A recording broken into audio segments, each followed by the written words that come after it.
والسلام على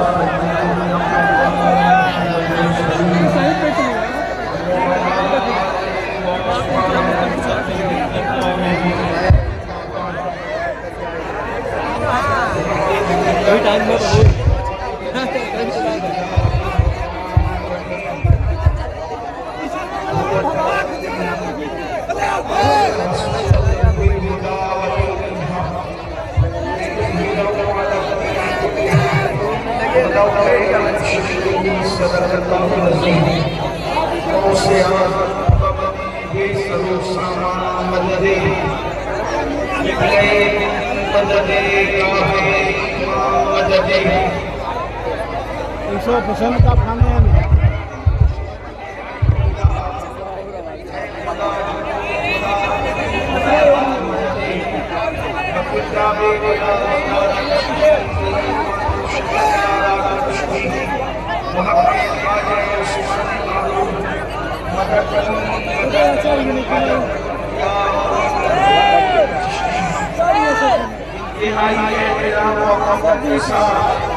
اپنی اور ساری کائنات کے مرکز عقیدت انی سے بے کساں چار سالے فقیروں کی سرورت شہریار ارم تاجدار حرم و بقائے شفاعت شب اسرا کی دندان و شیب عزم جنت دانائے ظہور مولائے کل خط الرسل خسرو خوبا سیاح رامقا وجہ کل فقا در اللہ المقنون سر اللہ المقنون عالم مقانا وما یقول آبوں کے لئے انبیاء جانوں کے لئے اسفیاء مطلع ہر سعادت مطلع ہر سیادت خلاصہ کائنات فخر موجودات حضور احمد مجتبی محمد مصطفیٰ ارواحنا فدا صلی اللہ تعالیٰ علیہ وآلہ وصحبہ وبارک وسلم کی بارگاہ بے کس پناہ میں جس طریقے سے پڑھاؤں بلند آواز سے سب مل کر میرے ساتھ پڑھیں الصلاۃ والسلام علیک یا رسول اللہ وعلی آلک واصحابک یا نبی اللہ السلام علیک یا حبیب اللہ وعلی آلک واصحابک یا نور اللہ صلی اللہ علیہ وسلم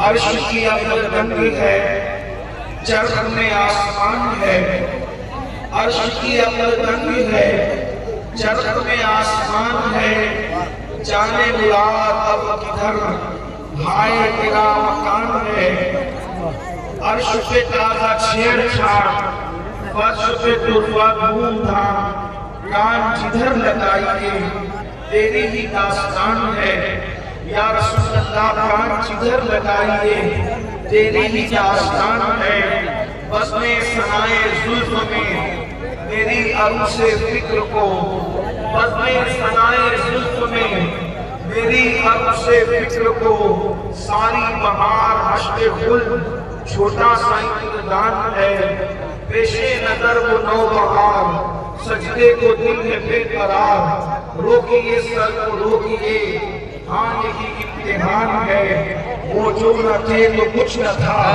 وہ جو نہ ہو تو کچھ نہ ہو جان ہے وہ جہان کی جان ہے تو جہان ہے گود میں عالم شباب حال شباب کچھ نہ پوچھ گود میں عالم شباب حال شباب کچھ نہ پوچھ بلبل باغپور کی اور ہی کچھ اٹھان ہے خوف نہ رکھ رضا ذرا تو وہ عبد مصطفیٰ تیرے لیے امان ہے تیرے لیے امان ہے آج کی یہ محفل جشن کے میلاد النبی صلی اللہ علیہ وآلہ وسلم اور اسلامی معاشرہ کے حوالے سے انعقاد پذیر ہے مجھ سے پیشتر آپ نے مجھ سے بہت بڑے علماء خطبہ دانشوروں کو سماعت کیا اور حضرت علامہ نادری صاحب اور بھی دیگر علماء خطبہ آپ نے سنے.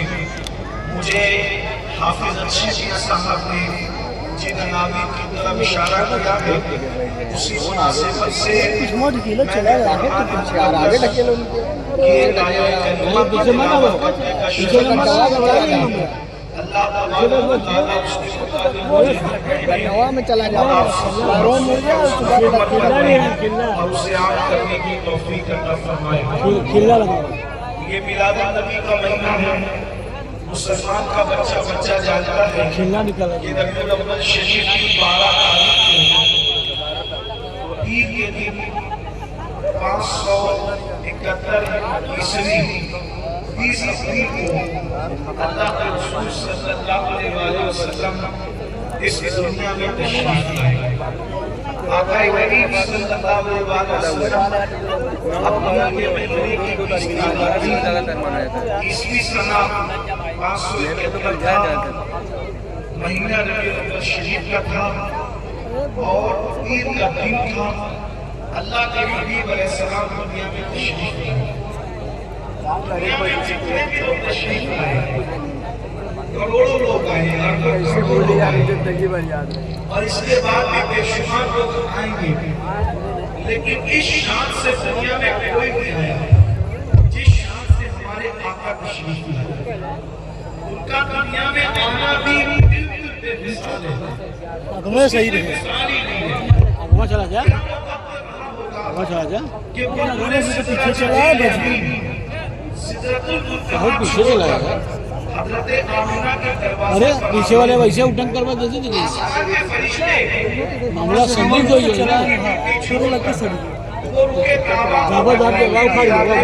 بڑی جگہ چلا بڑا تھوڑی بڑا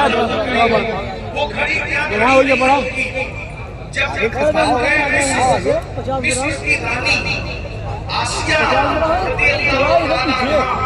میرے نبی کی اپنی جان کے لیے خدمت کی خاطر ہاتھ باندھے ان کے پاس وہ کیسے سفر ہوگا جب عیسیٰ علیہ السلام سرکار مریم میرے نبی کی اپنی جان کی خدمت میں موجود ہوگی.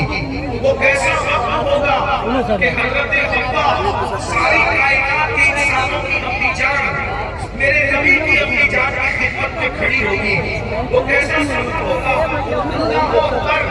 اللہ اکبر سیدنا اسماعیل علیہ السلام کی اپنی جان سیدنا ابراہیم علیہ السلام کی سب سے چہیتی بیوی سرکار حاجرہ اس وقت میرے نبی کی اپنی جان کی خدمت میں موجود ہوگی. اتنے بڑی بڑی عورتوں کو خواتین کو بحثیت کھانا کرنے کا مقصد کیا تھا تاکہ دنیا کو پتا چلے ارے خادم سے مخدوم کا پتا چلتا ہے. خادم جیسا ہوگا مخدوم ویسا ہی ہوگا. قربان جائیں آنے والا کون ہے؟ یہ قبریں چھوڑ کر یہ ولیہ خواتین یہاں پر حجرہ آمنہ میں تشریف لائی ہیں. اللہ اکبر. اگر زمین کے اوپر والی بھی آگر خدمت کرتی تو لوگوں کو عظمت کا پتا چلتا. لیکن یہ کیوں نہ رہا ہے یہ کیوں نہ رہا ہے کہ زمین کے اندر سے اٹھ کر کے اپنی قبروں سے اٹھ کر کے خدمت کے لیے یہ خواتین حاضر ہیں. یہ تو چند نام میں نے لے لیے. قرآن جنت ہے, قرآن بہشت ہے, رسول اللہ کی ولادت کا وقت ہے, آمنہ سرکار کا آنگن فرشتوں سے بھرا ہے, نوریوں سے بھرا ہے. اللہ اکبر. مولانا سعید اعجاز کاملی رحمۃ اللہ علیہ نے بڑی خوبصورت بات کہی تھی. دیکھو کون آئے ہیں آمنہ کے آنگن میں, رحمتوں کے سائے ہیں آمنہ کے آنگن میں. پاؤں چلتے تھے, پاؤں چلتے تھے مصطفیٰ فرشتوں نے, پاؤں چلتے تھے مصطفیٰ فرشتوں نے اپنے پر بچھائے ہیں آمنہ کے آنگن میں. ایک اچھے کی خاطر سب سے اچھے کی خاطر, ایک اچھے کی خاطر سب سے اچھے کی خاطر اچھے اچھے آئے ہیں آمنہ کے آنگن میں. اچھے اچھے آئے ہیں آمنہ کے آنگن میں. اللہ اکبر. رسول کی اپنی جان اپنے اعتبار سے کتنی خوش نصیب ہے, کتنی خوش نصیب ہے. کسی کا بیٹا غوث ہے, کسی کا بیٹا قطب ہے, کسی کا بیٹا مدد ہے, کسی کا بیٹا کلیم ہے, کسی کا بیٹا خلیل ہے. تنہا سیدہ آمنہ ہے جس نے بیٹے کی شان کی یہ ہے نگاہ ہوتی ہے کہ قبلہ بدل جاتا ہے، نگاہ ہوتی ہے کہ قبلہ تبدیل ہو جاتا ہے. جسے خدا نے اپنے ملک کا مالک بنایا، جس کی حکومت میں آسمان بھی دے دیے، زمینیں بھی دے دی، بلکہ کل جہان عطا کر دیا. خالق کل نے آپ کو مالک کل بنا دیا. دونوں جہاں ہیں آپ کے قبضہ و اختیار میں. یا رسول اللہ زندہ باد. اللہ کے رسول ایسا ذات والا رسول، شان والا رسول کہ رسول بھی رسولوں میں بھی کوئی طرح نہیں. بلکہ میں کوئی نواز سے آنے والے بھائیوں کو پہلے یہ بات بتا دوں کہ ہم رسول اللہ کے امتی ہیں. الحمدللہ ہم ہی صرف حضور کے امتی نہیں ہیں، یہ صرف میرے نبی کی شان ہے. اگر آپ کی توجہ ایک طرف ہے آپ اس میں بات کریں اور پڑھیں، یہ صرف اپنے نبی کی شان ہے کہ کوئی ایک نبی دوسرے نبی کا امتی نہیں ہوا. آپ دھیان دیں گے تو آپ کو بات سمجھ میں کوئی ایک نبی دوسرے نبی کا امتی نہیں ہوا. لیکن صرف میرے نبی کی شان ہے کہ سارے نبیوں کو اللہ نے ہمارے نبی کو امتی بنایا. میرے نبی کی امت میں شامل ہے، میرے نبی کی امت میں داخل ہے. اور سیدی اعلیٰ حضرت علی رحمۃ اللہ علیہ اپنے بزرگوں کے حوالے سے کہ جو نسبت ایک امتی کو اپنے نبی سے ہوتی ہے وہی نسبت سارے انبیاء کو ہمارے نبی سے تھی. یعنی جیسے امتی اللہ پر امتی اپنے نبی تک آتا ہے اور پھر نبی خدا تک لے جاتا ہے، اللہ پر تو ہر نبی بھی میرے نبی تک آتا ہے اور پھر میرے نبی ان کو بھی اللہ تک لے جاتے ہیں. اللہ فرمائے جو صرف امتیوں کا ہم جیسے گنہگاروں کا نبی نہیں بلکہ جو نبیوں کا بھی نبی ہے وہ ہمارا آقا محمد رسول اللہ صلی اللہ علیہ وسلم. اسی لیے یہ بات شروع میں آپ کو بتا دوں کہ ہمارے مرشد خالق السلطنت قدوۃ الکبریٰ سیدنا محبوب اشرف جان سمنانی رضی اللہ تعالیٰ فرماتے ہیں کہ میں کسی چیز پر فخر نہیں مار دے گا تو چاٹتے ہیں. بار روڈ گرتی آ رہی ہے اس لیے آپ اسی اعتبار سے سننا فرماتے ہیں میں کسی چیز پہ فخر نہیں کرتا، فخر کا فخر نہیں کرتا.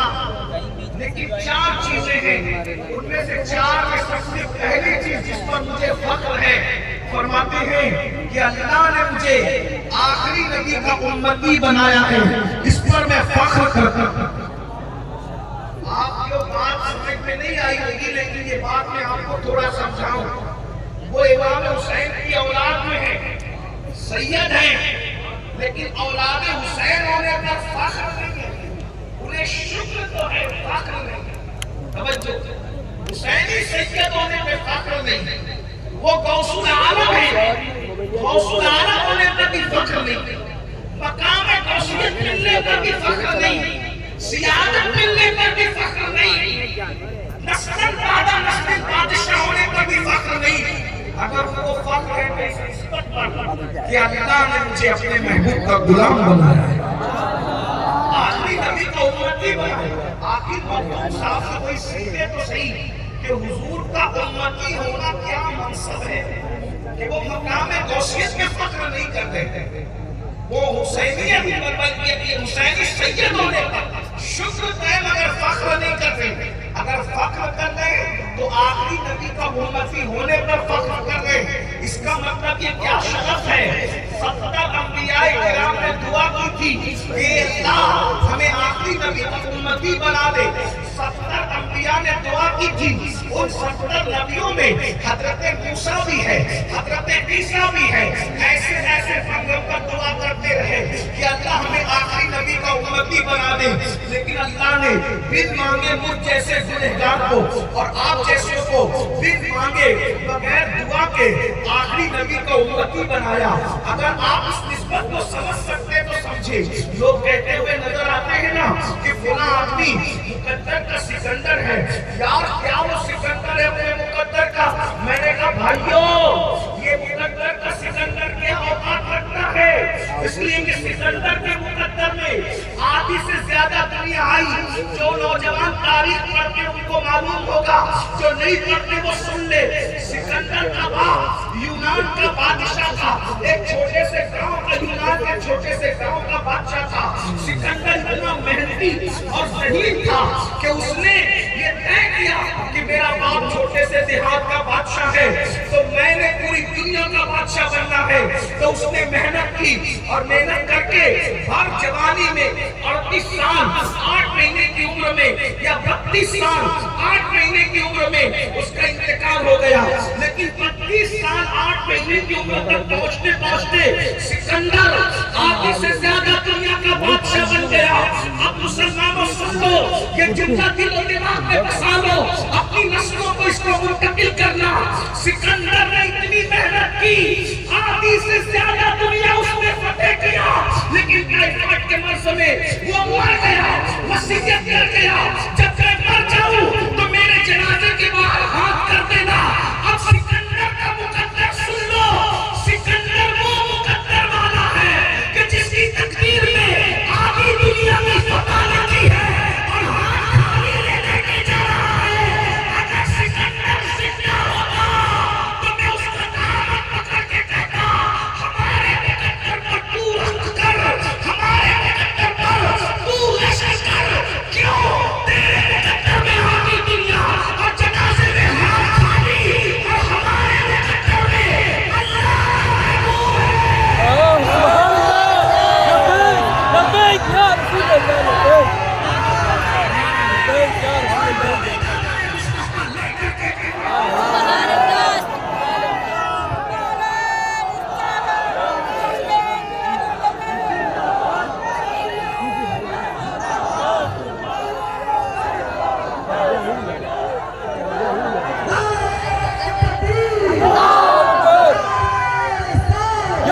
اللہ.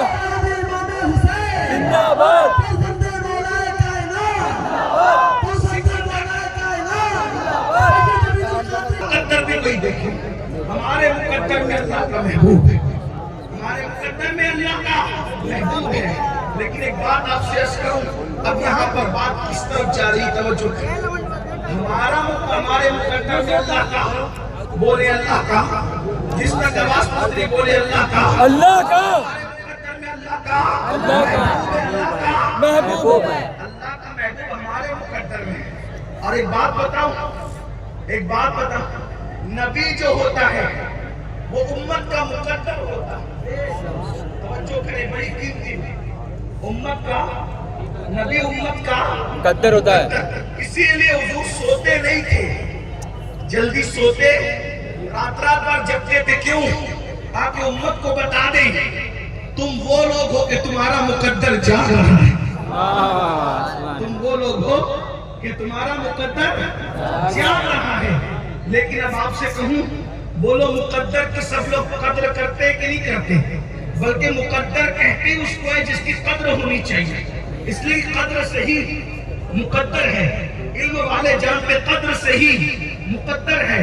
اب بتاؤ مقدر کی کوئی ناقدری کرتا ہے؟ مقدر کی کوئی ناقدری کرتا ہے؟ نہیں. اور جو مقدر کی ناقدری کرے کیا وہ کبھی عزت پا سکتا ہے؟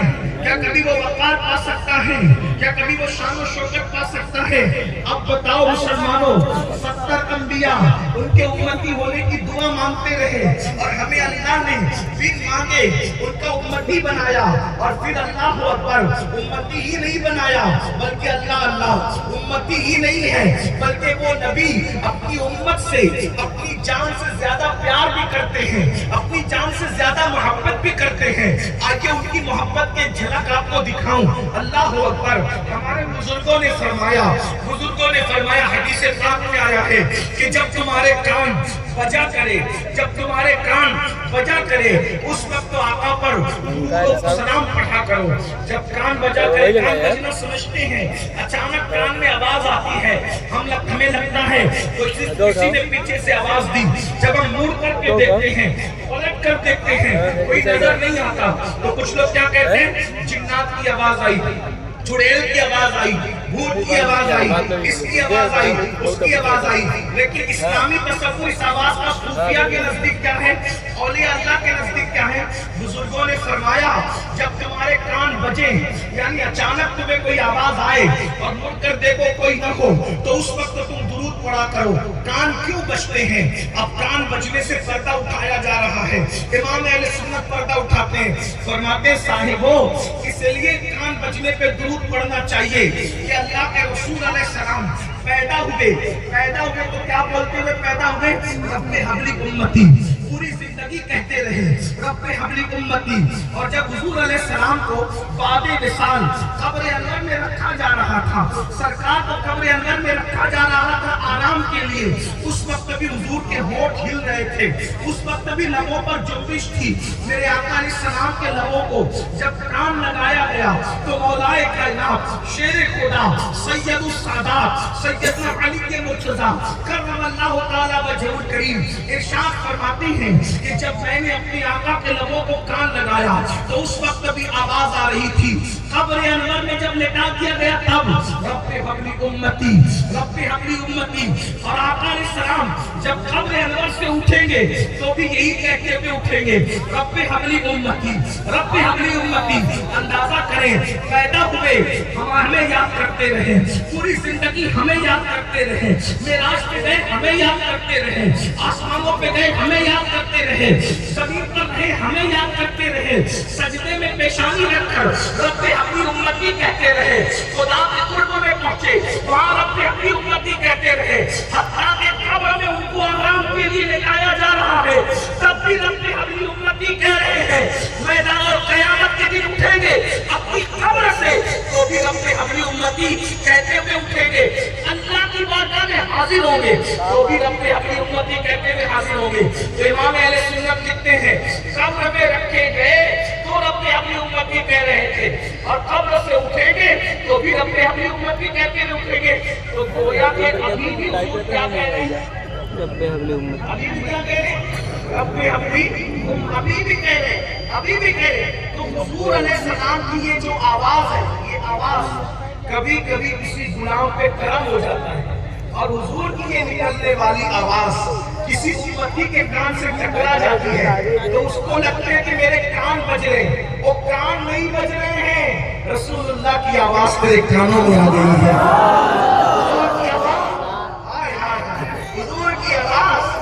حضور کی آواز میرے بھائی تیرے کانوں میں آ گئی ہے، اس لیے حضور کی آواز آئی تو مجھے لگ رہا ہے کہ کان بج رہے، کان نہیں بج رہے، آواز آئی تو جس کی آواز آئی ہے اسی پہ درود و سلام پڑھ دیا جائے، جس کی آواز آئی ہے اس پہ درود پڑھا جائے۔ اب میں آپ سے پوچھنا چاہتا ہوں، دیر کے آپ سے بیان نہیں کرنا اس لیے کہ تاخیر ہو چکی ہے، زیادہ دیر تک آپ کو امتحان میں نہیں رکھنا۔ آپ سے پوچھنا ہوں حضور ہمارا مقدر ہے، ہماری تقدیر کتنی عظیم ہے کہ ہم آخری نبی کے امتی ہے، اس سے بڑا کوئی شرف نہیں ہے، اللہ اکبر۔ لیکن ہم نے نبی کی قدر کیا کی؟ دیکھو حضور کی آمد پر ہم نے کنکمے تو لگائے، حضور کی آمد پر ہم نے جھنڈے تو لگائے، حضور کی آمد پر ہم نے جلوس تو نکالا، حضور کی آمد پر ہم نے محفلیں تو سجائی، یہ سب کچھ کیا، کرتے رہو، ہم منع نہیں کرتے، منع کرنے والے لوگ نہیں ہیں۔ کیا کبھی آپ نے یہ بھی سوچا کہ حضور زمین پر کیوں آئے تھے؟ وہ تو اللہ کی طرف سے آئے تھے، زمین پہ کیوں آئے تھے؟ زمین پہ آنے کا مقصد کیا تھا؟ بس تھوڑی دیر میں کسی کا درد دل کسی عنوان کے حوالے سے سن لو، حضور علیہ السلام کیوں تشریف لائے تھے، ان کے آنے کا مقصد کیا تھا؟ مائیں اور بہنیں اگر موجود ہیں ان کی توجہ، آپ سب کی توجہ، قرآن ان کے آنے کے مقصد کو بیان کرتا ہے۔ ہمارے نبی کیوں تشریف لائے تھے؟ هو الذي أرسل رسوله بالهدى ودين الحق ليظهره على الدين كله ولو كره المشركون۔ وہ اللہ ہے جس نے دین حق دے کر اپنے محبوب کو زمین پر بھیجا. اور یہ نبی زمین میں کیوں تشریف لائے؟ لِيُظْهِرَهُ عَلَى الدِّينِ كُلِّهِ، یہ تمام ادیان باطل پر یہ دین حق غالب آ جائے. حضور علیہ السلام اللہ کے دین کے غلبے کے لیے آئے تھے. ہمارے نبی آخری نبی، اللہ رب العزت کا آخری رسول زمین کے اوپر صرف دین کے غلبے کے لیے آیا تھا. حضور علیہ السلام یہ ذمہ داری لے کر کے آئے تھے کہ ہر گھر تک مجھے دین پہنچانا ہے، ہر انسان کو مجھے دیندار بنانا ہے، ہر انسان کو مجھے ایمان کی دولت عطا کرنا ہے. جو لوگ گمراہی کے دلدل میں ہیں ان کو گمراہی کے دلدل سے نکال کر انہیں خدا کی پہچان عطا کرنا ہے، ان کو ہدایت عطا کرنا ہے، انہیں صراط مستقیم کا مسافر بنانا ہے. آپ سے پوچھنا چاہتا ہوں، پھر میرے رسول نے اس ذمہ داری کے احساس سے کس قدر حضور بے چین ہوئے؟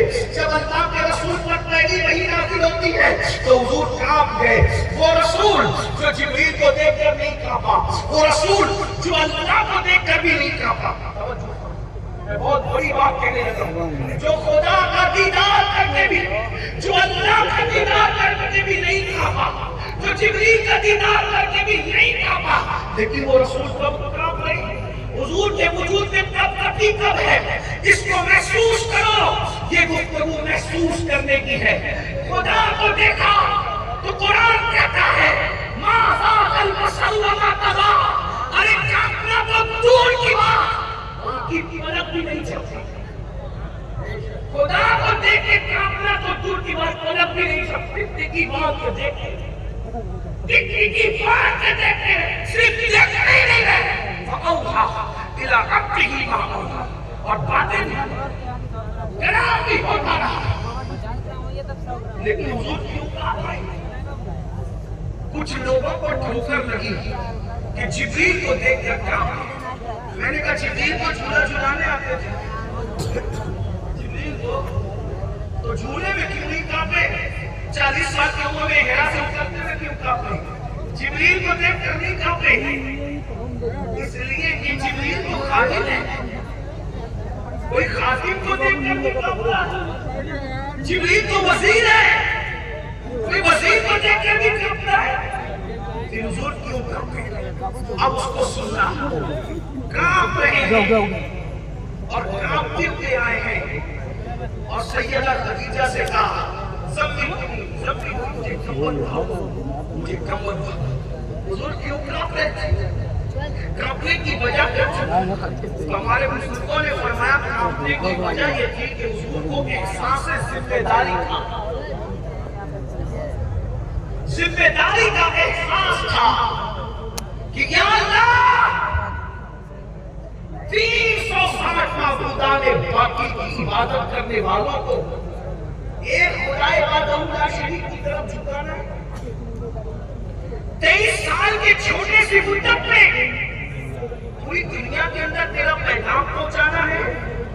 تو اللہ کے رسول علیہ السلام کی ذمہ داری کے احساس کی وجہ سے کام کیا.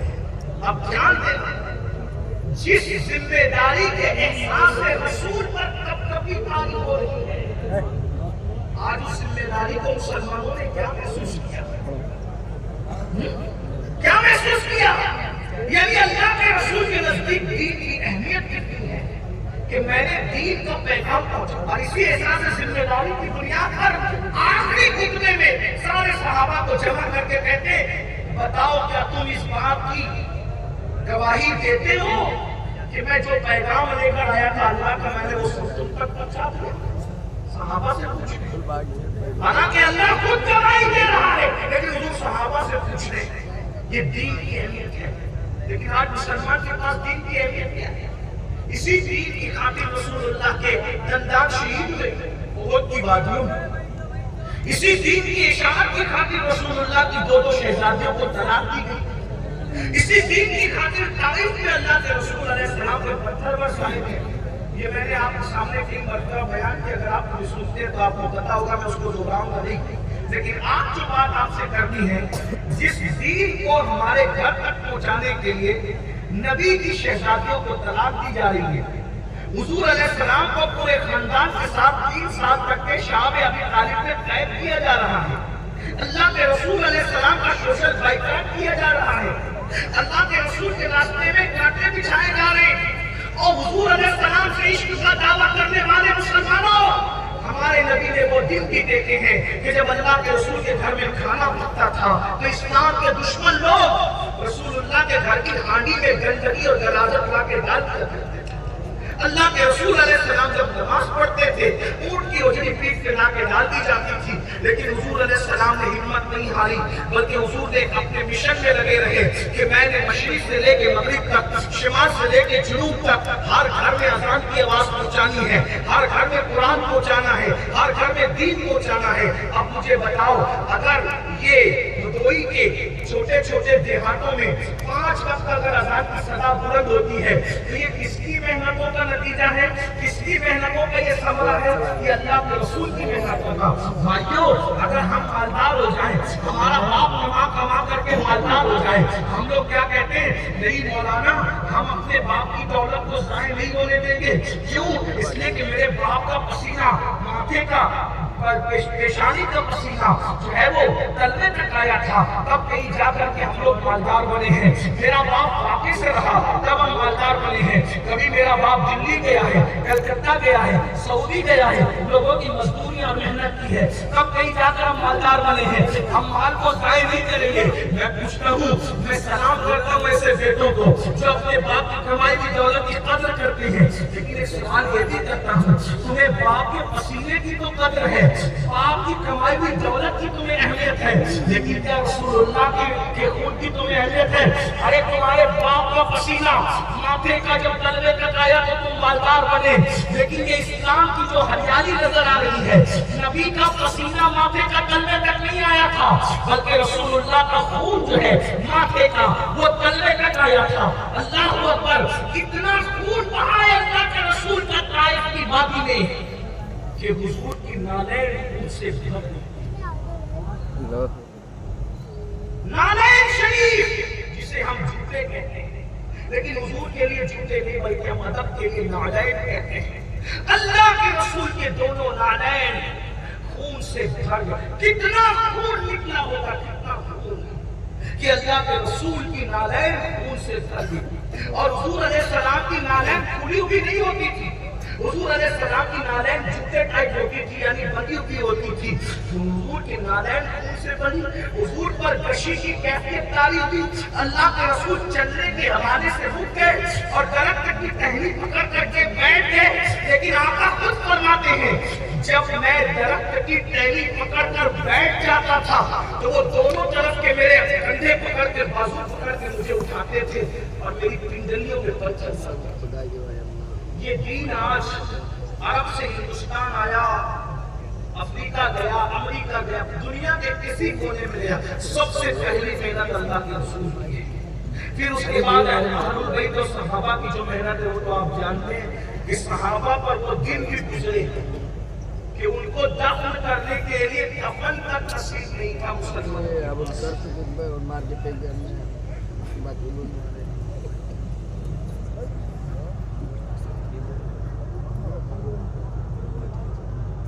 مسلمانوں کے پاس کفن کے لیے کپڑا تک نہیں تھا۔ آج ہم ایک دن میں کبھی 2 اور کبھی 3 مرتبہ کپڑوں کو تبدیل کرتے ہیں، لیکن اللہ کے رسول علیہ السلام کے چچا سید الشہداء سرکار امیر حمزہ کی جب شہادت ہوئی، آپ جانتے ہیں کہ اس کے کان کاٹ لیے گئے، ناک کاٹ لی گئی، ہونٹ کاٹ لی گئے، زبان کاٹ لی گئی، اور آخری میں کاٹنے والوں نے یہ تک کیا کہ حضور کے چچا کا سینہ چھیلا اور سینہ چھیل کر کے اس سے کلیجہ نکالا، اور کلیجہ نکال کر کے کلیجہ چبانے والوں نے چبا چبا کر کے پھینکا۔ یہ منزلوں سے گزرے ہیں صحابہ اور اہل بیت، تب بھی ہمارے گھر تک پہنچا۔ لیکن آج کیا ہمارے گھروں کو کے اندر دین پہنچانے کے لیے جو محنت کی گئی تھی ہمارے گھر میں دین ہے؟ لوگ کہتے ہیں کہ لوگ اسلام کا مذاق اڑا رہے ہیں۔ میں نے کہا کافر جو کچھ اسلام کے ساتھ کر رہا ہے وہ باپ میں ہے۔ مسلمانوں تمہیں حیا نہیں آتی، تمہیں غیرت نہیں آتی؟ ہمارے گھر میں محنت سے اسلام کو پہنچ گیا تھا، لیکن کیا ہم نے اسلام کو گھر میں رہنے دیا؟ کیا منہ دکھاؤ گے اللہ کو؟ کیا منہ دکھاؤ گے رسول اللہ کو؟ بتاؤ ہمارے گھر میں دین ہے، جیسا مسلمان بنانے کے لیے اللہ کے رسول تشریف لائے تھے ہم ویسے مسلمان ہیں۔ میں کسی کو کچھ نہیں، میں فتوے والا آدمی نہیں کیونکہ میں مفتی نہیں ہوں، اس لیے میں کوئی فتویٰ دینے نہیں، لیکن صوفیوں کا غلام ہونے کی حیثیت سے میں تمہارے ضمیر کو ضرور اس وقت کو جھنجھوڑنا چاہتا ہوں، اور کوئی تقریر کرنے کی بجائے صرف اپنے دل کا درد تمہارے سینوں کے دروازے پہ دستک دیتے ہوئے گزر جانا چاہتا ہوں۔ بس زیادہ نہیں کہوں گا، تھوڑی دیر میں پوچھنا چاہتا ہوں، جو دین رسول اللہ نے خون بہا کر محنت کر کے ہمارے گھر تک پہنچایا تھا، وہ تو اپنے مشن میں کامیاب ہو گئے، دین غالب ہو گیا، افریقہ کے کلیساؤں تک کے دین پہنچایا۔ اللہ اکبر، ابو لہب اور ابو جہل کے گھر تک اللہ کا دین پہنچایا، ہمارے گھروں تک اللہ کا دین پہنچایا۔ ارے ان کا خون بہتا رہا، انہوں نے خون کی پرواہ نہیں کی، انہوں نے دین کی پرواہ کی، 3 مہینے تک چولہا نہ جلا، کھانے کی پرواہ نہیں کی، دین کی پرواہ کی، یہاں تک ان کے بچے شہید ہوئے، کربلا میں 6 مہینے کا معصوم تک کٹا دیا رسول اللہ نے، 56 سال کا نواسا تک کٹا دیا رسول اللہ نے، سب کچھ قربان کیا، ایک مشن تھا، دین اور دین، اور ہم حضور کے امتی ہیں، وفادار بنتے۔ بتاؤ جس دین کے لیے گھرانہ لٹا، جس دن کے لیے 3 سال تک شب ابی طالب میں رسول اللہ کے گھر کے بچوں نے درخت کی پتیاں کھائی، چمڑا جلا کر کے اس کا پاؤڈر پیس کر کے بچوں کو پلایا گیا، درخت کی پتیوں اور شمع کھلائی نہیں، کیا یہ امت محسوس کرتی ہے اس محنت کو؟ مجھے بتاؤ، میں تقریر کر رہا ہوں صرف چلا کر، تو میری محنت کو اگر کوئی ضائع کرے تو مجھے تکلیف نہیں، حالانکہ میری تقریر کی کوئی حیثیت نہیں، میرے پھوٹے ان بے جوڑ الفاظ کی کوئی اوقات ہی نہیں۔ بھائیو، میری 1 گھنٹے کی محنت کو کوئی ضائع کرتا ہے تو میرے کلیجے پر آگ لگتی ہے کہ میری محنت، میں اتنا چلا رہا ہوں پھر بھی لوگ میری بات نہیں سن رہے، اور جو رسول اللہ کی سچی محنت کی پرواہ نہیں کرتے وہ قیامت میں حضور کو منہ کیا دکھائے، کس منہ سے کہیں گے کہ ہم کیوں کر دیا ہے؟ دین کہاں ہے ہمارے پاس؟ اب میں آپ ترتیب بار آپ کو بتاتا ہوں، دیکھو حضور علیہ السلام ہمیں حلال کی تعلیم دینے آئے تھے، دین کا پہلا درجہ ایمان کے بعد ہے حلال، ہماری زندگی میں حلال ہے، ہاں نہ کچھ نہ کہنا، ہاتھ نہ اٹھانا، اپنے من میں ڈوب کے سوچو حلال ہے۔ آج موبائل چلا کر کے نوجوان لڑکے بہت شان و شوکت کے ساتھ زندگیاں گزارتے ہیں، بڑی بڑی ڈکیتیاں ہو رہی ہیں، کاروبار کے اندر کسی کا بہت بڑی رقم لے لی جاتی ہے، پھر لے کر کے بھاگ جاتے ہیں، چند دنوں غائب رہتے ہیں، پھر اس کے بعد واپس آتے ہیں۔ کچھ لوگ ہیں ہر سال حج کو بھی جاتے ہیں، سلام ہے اللہ نے نصیب بنائے، عمرہ کو بھی جاتے ہیں، لیکن ہر سال حج عمرہ فرض نہیں ہے، حلال فرض ہے۔ سود کا دھندا کر کے اگر آپ ہر سال حج اور عمرہ کو جانے، یہ کون سا دین ہے؟ حرام لقمے سے، حرام پیسے سے حج اور عمرہ کو جانا کیسا ہے؟ ہر قدم پر نیکی کی بجائے گناہ لکھا جاتا ہے۔ سود کا دھندا آج مسلمانوں میں عام ہو رہا ہے، اور کتنا عام ہو رہا ہے؟ داڑھی والے، سفید کپڑے پہننے والے، حاجی نمازی بولے والے، چہرے والے، چھپ چھپا کے دھندے کر رہے ہیں۔ کیا اللہ کے رسول سے یہ فرمان تک نہیں پوچھا کہ کعبے میں زنا کرنے والا اور سود کھانے والا دونوں برابر ہیں؟ اللہ کے رسول کوئی ہے کعبے میں زنا کرنے کی ہمت کرنے والا؟ ہمارے دل کا درد ہے۔ ارے مسلمان تو کعبے کی عزت کرتا ہے کہ ہزاروں کلومیٹر دور کے فاصلے پر اپنے گھر میں بھی کعبے کی طرف پیر پھیلا کر کبھی وہ سوتا نہیں۔ جب تم کعبۃ اللہ کی طرف رخ کر کے پیر پھیلا کے نہیں سوتے، ہمت نہیں کرتے، کیونکہ کعبے کا احترام ہے، تو اللہ کے رسول نے فرمایا کعبے میں زنا کرنے والا ملعون اور سود کھانے والا دونوں برابر ہیں۔ پیسے اتنے عزیز ہو گئے لوگوں کو، اتنے عزیز ہو گئے پیسے کہ لوگ پیسوں کے لیے سود کے پیتے ہیں۔ بلکہ ایک دوسرے مقام پر یہاں تک فرمایا جس نے سود کھایا ایک لقمہ، گویا اس نے اپنی ماں کے ساتھ 36 مرتبہ زنا کیا۔ پھر بھی لوگ توبہ نہیں کرتے، پھر بھی لوگ پلٹتے بدلتے نہیں، پھر بھی لوگ بدلتے نہیں. بتاؤ اسلام میں تو دین میں تو سود کی کوئی اجازت نہیں تھی، بلکہ اس ٹاپک کو اختتام کی طرف لے جاتے ہوئے اتنا کہہ دوں، سور جس کا نام آتے ہی مسلمان بے چین ہوتا ہے، بڑی گھن آتی ہے، ہمیں آنا نہیں چاہیے. سور نام سنا ہے سور کا، گندا جانور، بد جانور. آج گالی ہے یہ، اگر کوئی کسی انسان کو سور کہہ دے تو بڑی گالی سمجھی جاتی ہے. اللہ اکبر، کتا کہنے پر تو لوگ اس کو گالی نہیں سمجھتے. جو شریف لوگ ہوشیار لوگ کتے کی وفاداری جانتے ہیں وہ اس کو گالی نہیں سمجھتے، لیکن سور کہنے پر بہت بڑی گالی سمجھی جاتی ہے، کیونکہ سور گندا ہے، غلاظت میں رہتا ہے، پلیدی میں رہتا ہے، اور حرام ہے سور. اس کے بال، اس کی چمڑی، اس کا گوشت، اس کا خون سب حرام ہے. اللہ اکبر، سور کھانا حرام ہے اور سود کھانا بھی حرام ہے. لیکن مسلمانوں کے اس مجمع میں، افغانوں کے مجمع میں، ان علماء کی موجودگی میں میں بالکل صاف لفظوں میں بتا دوں، مسلمانوں سور کھانے سے بڑا گناہ سود کھانا ہے. اس کی وجہ یہ ہے سور بھی حرام، سود بھی حرام، لیکن میرے اللہ نے سور کھانے والوں کے ساتھ اعلان جنگ نہیں کیا ہے، مگر جو سود کھاتے ہیں اللہ نے قرآن میں ان کے ساتھ جنگ کا اعلان کیا. جس کے ساتھ اللہ جنگ کا اعلان کرے، آج بتاؤ وہ سکون سے کیسے رہ سکتا ہے، چین سے کیسے رہ سکتا ہے؟ مت کرو سود کے دھندے. نوجوانوں سے خاص طور پہ آج کل تو نوجوانوں کا حال عجیب ہے، مالدار بننا ہے بس. اللہ نے